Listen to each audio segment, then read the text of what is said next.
समस्याओं को अनसुना कर दिया। आपने टीवी, पेपर, न्यूज के माध्यम से देखा होगा उस प्रधानमंत्री का क्या हाल हुआ।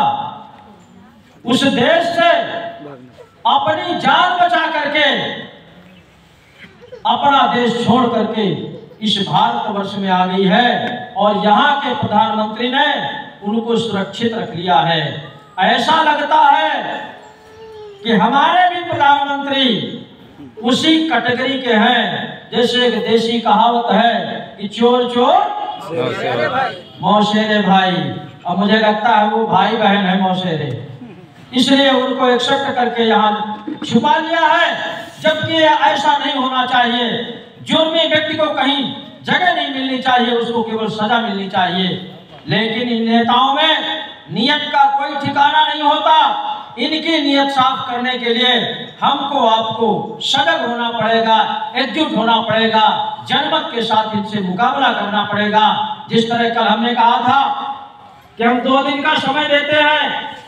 आज आपका पहला दिन है, कल दूसरा दिन है। मंडे को यानी सोमवार को क्या करेंगे?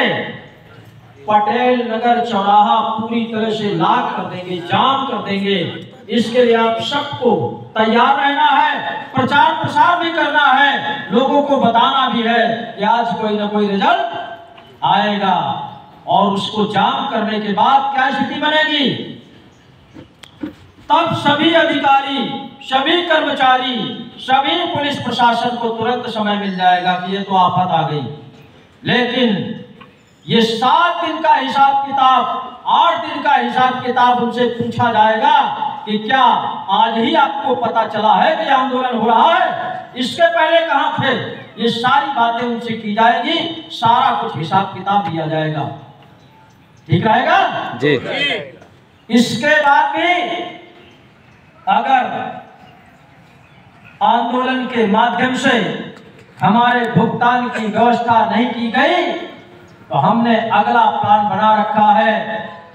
जनमत के साथ, अपने भुगतान के पेपरों के साथ हम कलेक्ट्रेट को इस तरह घेरेंगे, इस तरह तहस नहस करेंगे कि वहां अधिकारी कर्मचारी बैठने को तरस जाएगा। इस तरह का हमने प्लान बना रखा है।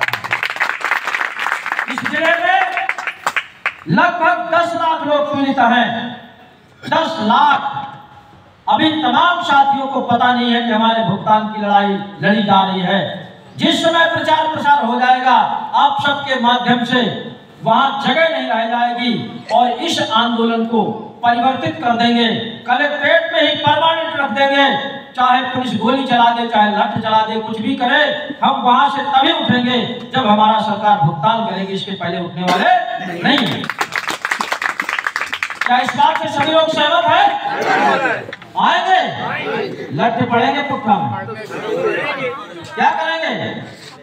गोली चलवाते आएंगे। साथियों, इसको डरने की आवश्यकता नहीं है, घबराने की आवश्यकता नहीं है। जहां जनता की समस्या होती है वहां किसी की हैसियत नहीं होती कि कोई लठ चला दे, कोई आपको वहां से भगा दे। क्योंकि जितने भी कार्यालय हैं, जितने भी सरकार के विभाग हैं, वो सभी के सभी, चाहे IAS PCS अधिकारी हो, नीचे कर्मचारी हो, वो सभी जनता के हित के लिए, जनता की समस्याओं के लिए, जनता के लाभ के लिए बनी हुई है। दूसरा उनके पास कोई काम नहीं है। ये भी जनहित का काम है, राष्ट्रहित का काम है, प्रत्येक व्यक्ति के भुगतान की बात है। इसलिए आपको कहीं से डरने की आवश्यकता नहीं है। न कोई वहां गोली चलाएगा, न कोई लाठी चलाएगा। आपको सम्मान के साथ जो भी व्यवस्था होगी या जो भी सरकार से आदेश आएगा वो आपको वहां सुनाया जाएगा। किसी की हैसियत नहीं आपके ऊपर कोई लठ चला दे। लठ चलाने का नतीजा अभी मैंने उदाहरण के तौर पर बताया है। प्रधानमंत्री को देश छोड़ करके भागना पड़ता है। ये तो जिले के अधिकारी हैं, जिले के प्रशासनिक अधिकारी हैं, जिले के कर्मचारी हैं। इनसे डरने की क्या आवश्यकता है? ये हमारे लिए हैं, ये हमारे नौकर हैं, हमारे काम के लिए हैं। बस जनता को केवल घुमाते रहते हैं, बेवकूफ बनाते रहते हैं। इसलिए जनता को सबसे पहले अपनी ताकत दिखानी पड़ेगी।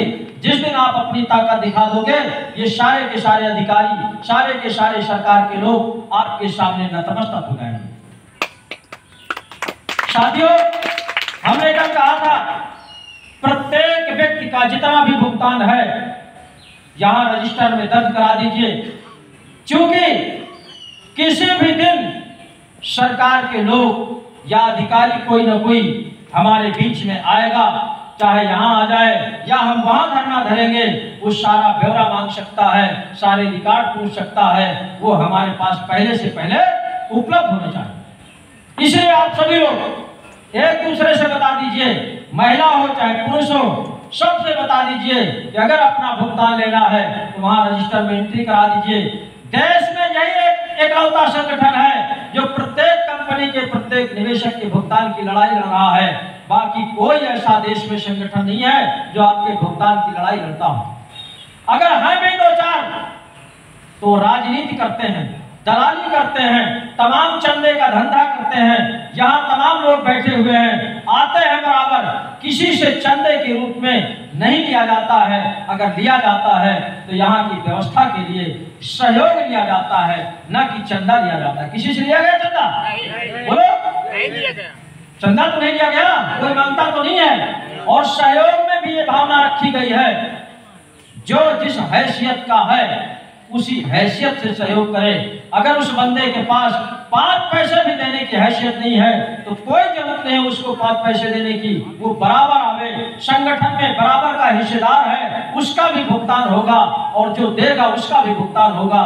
तमाम हमारे ऐसे साथी हैं, अगर 10 की जरूरत है तो 15 दे देते हैं, 100 की जरूरत है 125 दे देते हैं। ऐसे भी लोग यहाँ पड़े हुए हैं, तो उनका भी काम चलेगा।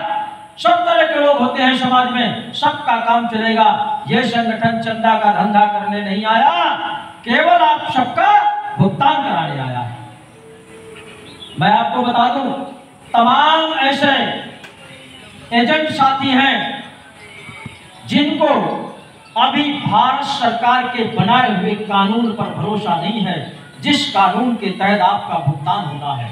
वो कौन सा कानून है? कुछ ऐसे लोग हैं जो पहली बार आए हैं, वो उस कानून को बताना चाहता हूँ। वो है भारत सरकार का बनाया हुआ वर्ष एक्ट 2019, जिसको अनियमित जमा योजनाएं पाबंदी अधिनियम 2019 कहते हैं।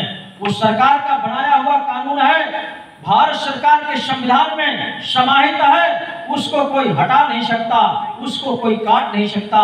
उसी कानून के दम पर हमारा संगठन भुगतान मांग रहा है। और ये कानून अगर मजबूत नहीं होता तो आज हम धरना स्थल पर नहीं बैठ सकते थे। जो कलेक्ट्रेट में हमने भुगतान पटल की स्थापना कराई वो भी नहीं करवा सकते थे। उस कानून के तहत पूरे देश में आवेदन हुए, हम आवेदन भी नहीं करा सकते थे। अधिकारियों ने बाकायदे हमारे आवेदनों को आज भी सुरक्षित रखा है। उनका इंतजार है कि अगर सरकार कोई आदेश कर दे तो इन पर हम कार्रवाई करना शुरू कर दें। मेरा मानना है अधिकारियों का कोई खास दोष नहीं है, केवल दोष है अगर तो भारत सरकार का है। और जिस दिन भारत सरकार चाहेगी सबका एक पाई से भुगतान हो जाए। लेकिन सरकार की नीयत अच्छी न होने की वजह से पूरे देश का पीड़ित, और वो पीड़ित की संख्या है लगभग 40 से 45 करोड़। कितने? 40 से 45 करोड़ लगभग देश में निवेशक हैं जिनका उन चिटफंड कंपनियों में भुगतान फंसा हुआ है।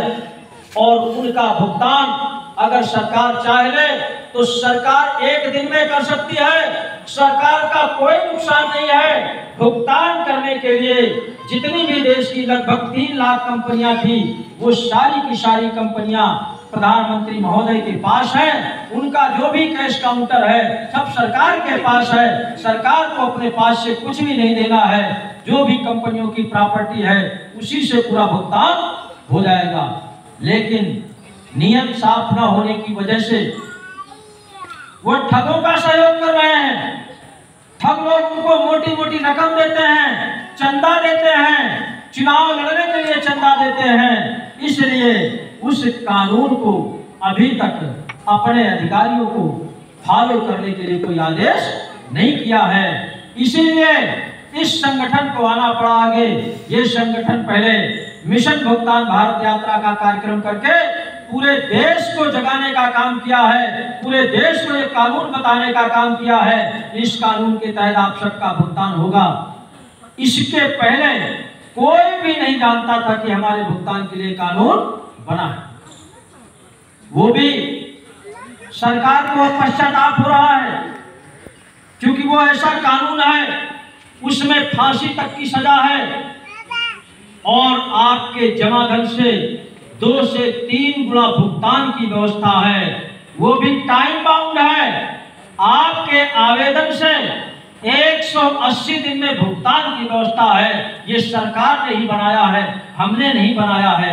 इसलिए सरकार उस कानून को लागू करने में आनाकानी कर रही है कि जिस दिन हम इसको लागू कर देंगे, जिस दिन इस कानून के तहत भुगतान शुरू कर देंगे, तो हमारे तमाम से ऐसे सांसद हैं, तमाम ऐसे विधायक हैं, तमाम ऐसे मंत्री हैं जिनको जेल के पीछे जाना पड़ेगा, तमाम को फांसी की सजा हो सकती है।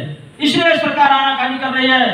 हमारा प्लस पॉइंट यह है, आप सबका प्लस पॉइंट यह है कि उस कानून में एक पॉइंट लिखा हुआ है कि अगर इस कानून में अगर परिवर्तन आप करना चाहते हैं तो 3 साल तक उस कानून में परिवर्तन कर सकते हैं।